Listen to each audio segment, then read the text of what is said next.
कारेली बाग के श्री लोहाना सेवा मंडल की ओर से एक अनोखा कार्यक्रम आयोजित करवाया गया था, जिसके तहत परिवारों में साथ में रहने वाली सास बहू की जोड़ी का सम्मान किया गया था और इस दौरान वक्ता के तौर पर नेहलबेन गढ़वी विशेष तौर पर मौजूद रहे थे।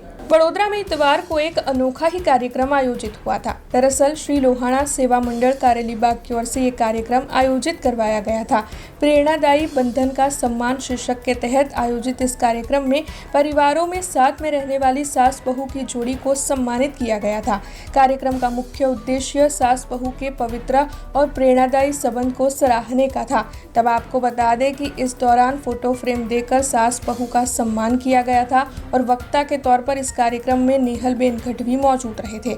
तो वहीं लोहाना समुदाय के प्रमुख राजूभाई ठक्कर, उप प्रमुख मनोज भाई और साथ ही उनकी कारोबारी टीम की ओर से ये पूरा आयोजन संभाला गया था और कोटा के सर सयाजीराव नगर गृह पर निःशुल्क इस कार्यक्रम का आयोजन हुआ था। नमस्कार मित्रों, आज एक नवतर प्रयोग वडोदराના આંગણે થઈ રહ્યો છે કે જ્યાં સાસુઓનું સન્માન મેં વર્ષો સુધી લોકોને કહેતા આવ્યા છું કે આપણે કોઈક ડૉક્ટર બને, એન્જિનિયર બને કે કોઈક મોટી જગ્યાએ બેસીએ તો આપણે દરેક સ્ત્રીનું સન્માન કરીએ છીએ। એ સ્ત્રીનું ક્યારેય સન્માન નથી કર્યું કે જેણે વર્ષો સુધી, સદીઓ સુધી જોઈન્ટ પરિવાર રાખી સાસુઓ સાથે મળી અને પરિવારને આગળ વધી। તો આવી સ્ત્રીનું પણ સન્માન હોવું જોઈએ કે જે ઘરનો ખોડ ઓઢીને બેઠી રહી, જેથી કરીને ગુજરાતી પુરુષ પોતાનું નામ અને પોતાનું આકાશ રચી શકે।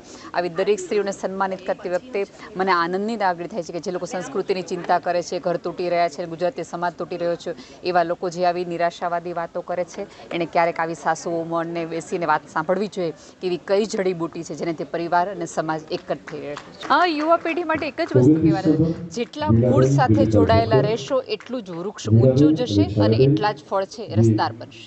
પ્રેરણાદાયી બંધનનું સન્માન શ્રી લોહાણા સેવા મંડળ કારેલી બાગ લોહાણા મહિલા સમાજ માટેનો આ કાર્યક્રમ આજના આ યુગમાં મોબાઈલનો જમાનો છે અને ખૂબ જ વ્યસ્ત લોકો હોય એની વચ્ચે પણ અમે સમાજના લગભગ 100થી પણ વધારે પરિવારોમાંથી જઈ અને એવા પરિવારના વહુને સાસુને પસંદ કર્યા છે કે જેઓ એક છત નીચે 10 વર્ષથી રહેતા હોય અને એક જ પરિવારમાં સંયુક્ત રીતે સાથે રહી અને પરિવારને જોડી રાખ્યો હોય આવા પરિવારોને ભેગા કરી અને આજના દિવસે આ સન્માન કર્યું છે। સાસુ અને વહુનું સન્માન, જેને કહીએ અમે કે સાક્ષાત લક્ષ્મીનું સન્માન આજના દિવસે સમાજ દ્વારા કરવામાં આવ્યું છે।